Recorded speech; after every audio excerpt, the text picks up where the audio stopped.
Hey everyone, welcome back to Corporate Decoder, the place where we decode the secrets behind those massive financial reports and let you in on all the juicy details. Today we are diving deep into the latest filings from Ceres Portfolios Trust and its ETFs, like the Infrastructure Capital Equity Income ETF, the Infrastructure Capital Small Cap Income ETF, and the Infrastructure Capital Bond Income ETF. Get ready because this report is packed with numbers that tell a story about how these funds have been performing and what it means for investors. If you appreciate getting straight insights from corporate documents, make sure you are subscribed. We also have a Discord community linked in the description below. This is an annual report for the year ending the 30th of November 2025. We will be looking at how 3 specific exchange-traded funds or ETFs have fared. Think of these as baskets of investments that trade on the stock market. We have the Infrastructure Capital Equity Income ETF ticker symbol, ICAP the Infrastructure Capital Small Cap Income ETF ticker symbol SCAP, and the Infrastructure Capital Bond Income ETF ticker symbol BNDs. First, let's talk about costs. For the Infrastructure Capital Equity Income ETF, the hypothetical cost for a $10,000 investment was $256. That is 2.47% of the investment. For the Small Cap Income ETF, it was $222 or 2.19%. And for the Bond Income ETF, it was $80 or 0.87%, which is pretty reasonable for a bond fund. Now for the performance, the Infrastructure Capital Equity Income ETF or ICAP saw a return of 7.42%. However, the S&P 500 index, which represents a broad market return, was much higher at 15%. The funds benchmarked the Bloomberg 500 Dividend Yield Total Return Index returned 5.87%. So ICAP did better than its specific benchmark, but lagged the overall market. They mentioned factors like beta and momentum helped, while exposure to REITs or real estate investment trusts and underweight in pharmaceuticals hurt relative performance. Looking at long-term performance since inception is always a good idea. For ICAP, the NAV return since the 28th of December 2021 was 6.97%. The S&P 500 TI or total return had a much higher 11.21%, while the benchmark had a strong 10.04%. This shows that while ICAP aims to provide income and total return, it has trailed broader market indexes over the long run. Let's look at some key numbers for ICAP as of the 30th of November 2025. Net assets were about $73.6 million. The number of holdings was 135. The net advisory fee was nearly $500,000. Portfolio turnover was high at 253%, indicating a lot of buying and selling. The 30-day SEC yield, which is what a fund earns over 30 days, was 5.72%. What did the fund invest in as of the 30th of November 2025? Cash and other made up a large chunk at 43%. Electric utilities was 9.2% and capital markets was 9.2% too.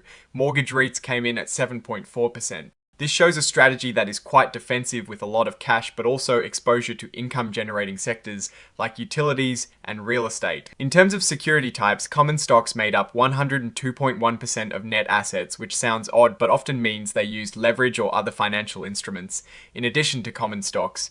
Preferred stocks were 11.7%, and baby bonds, which are a type of preferred stock classified as fixed income, were 6.4%. Now for the Infrastructure Capital Small Cap Income ETF or SCAP for the year ending the 30th of November 2025, it returned 2.34%.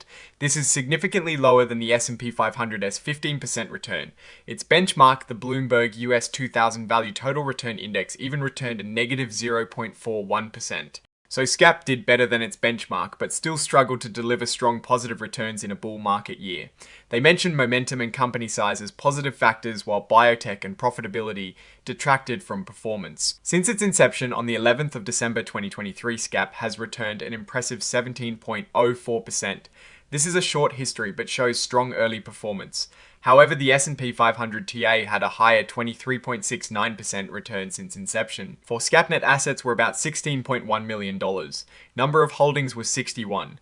Portfolio turnover was 166%. The 30-day SEC yield was 4.49%. Looking at what SCAP invests in, 44.6% was in cash and other, a very defensive stance.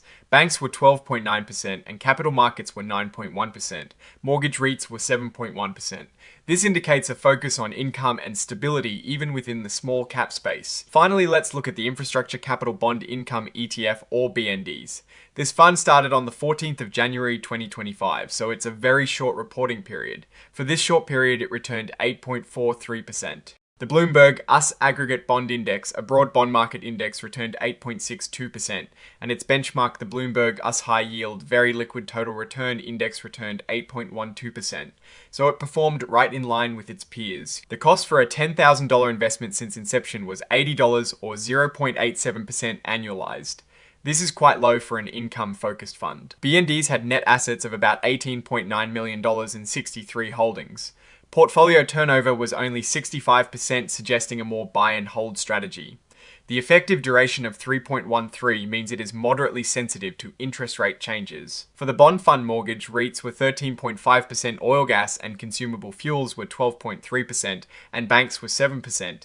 Interestingly, it has a decent allocation to REITs even though it is a bond fund. Cash and other was a significant 44.4%. Moving into the financials, the statements of assets and liabilities give us a snapshot of what each fund owns and owes. For the equity income ETF investments were valued at over $90 million, while loans payable were over $16 million.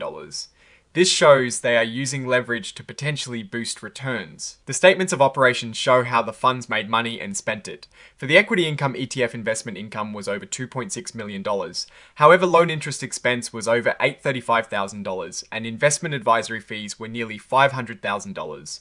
Net investment income was about $1 million. They also had a net realized gain of over $4.2 million from investments. The statements of changes in net assets show how the funds grew or shrunk. For the equity income, ETF net assets increased by over $5.2 million from operations, but then they distributed over $5.6 million to shareholders, so net assets actually decreased from distributions. This is common for income-focused funds that pay out most of what they earn. The cash flow statements give us a look at the actual cash moving in and out. For the equity income, ETF operating activities used over $6.2 million in cash.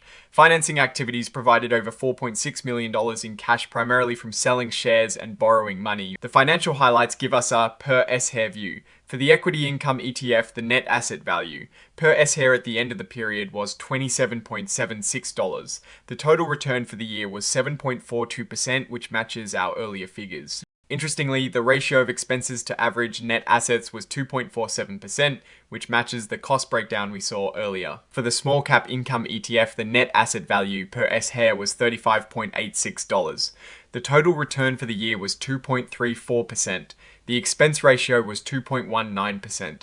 Portfolio turnover was high at 166%. For the bond income ETF, the net asset value per S-Hair was $50.37. The total return for the period was 8.43%. The expense ratio was a low 0.87%. The report delves into the nuts and bolts of how these funds operate.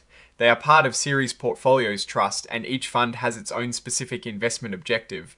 The equity income ETF aims to maximize income by investing in dividend-paying equities. The small cap income ETF focuses on small cap companies for total return.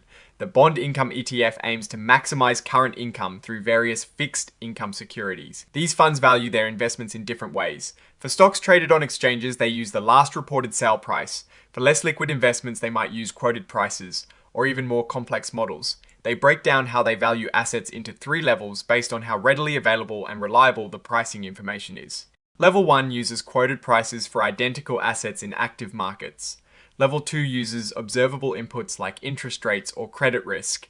Level 3 uses unobservable inputs when market data is unavailable. The funds are also involved in options trading. For instance, the equity income ETF has written call options with a notional amount of over $38 million. These are contracts where the fund sells the right for someone else to buy their securities at a certain price. They generated about $1.6 million in realized gains from these options. For the small cap income ETF, they have written options with a notional amount of over $5.4 million, and those generated about $93,000 in gains. The investment advisor Infrastructure Capital Advisors LLC gets a unified management fee of 0.80% of the fund's average daily net assets. They are also responsible for paying most of the fund's operating expenses. This means they have a strong incentive to manage the assets efficiently. US Bancorp Fund Services acts as the administrator fund accountant and transfer agent. The funds aim to qualify as regulated investment companies, which means they distribute most of their taxable income and capital gains to shareholders. This avoids taxes at the fund level. The report details the tax cost of investments and the net unrealized gains or losses. For the equity income ETF, the tax cost of investments was over $85 million with net unrealized appreciation of over $2.9 million. The company is staying on top of new accounting rules. They've looked at updates regarding segment reporting and income tax disclosures and don't expect any major impact. Looking ahead, the funds have declared distributions in late December and January. This is typical for income-focused funds, ensuring shareholders receive regular payouts. The independent auditors Cohen and Company Ltd state that the financial statements present fairly the financial position of the funds. They have audited these funds since 2022. The funds are transparent about their holdings, and this information is available on the SEC's website. You can also request it directly from the fund. The Board of Trustees, who are all independent trustees, reviewed and approved the investment advisory contract for another year. They looked at the services provided, investment performance fees, and profitability of the advisor.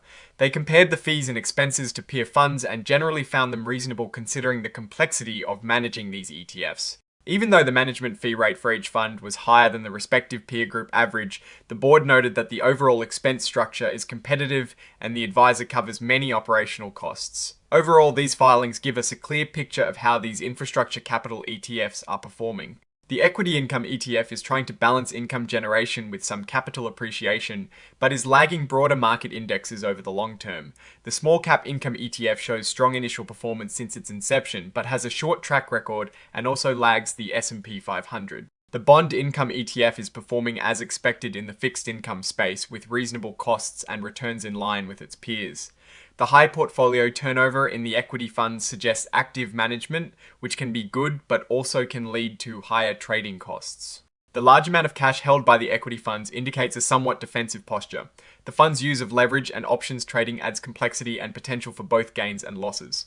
So what is my take? Well, for income-focused funds like ICAP and BNDs, they seem to be doing their job providing income, though ICAP could do better compared to its benchmark. For SCAP, it has a lot of catching up to do to truly outperform and justify its high turnover, especially compared to the benchmark.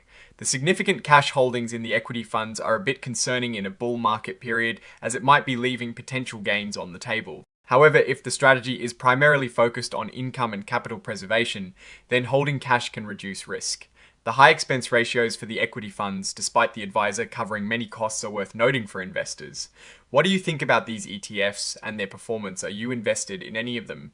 Let us know your thoughts in the comments below. If this analysis was valuable, hitting that like button really helps, and subscribe for more deep dives. Don't forget to check out the Discord in the description. Thanks for watching. See you next time.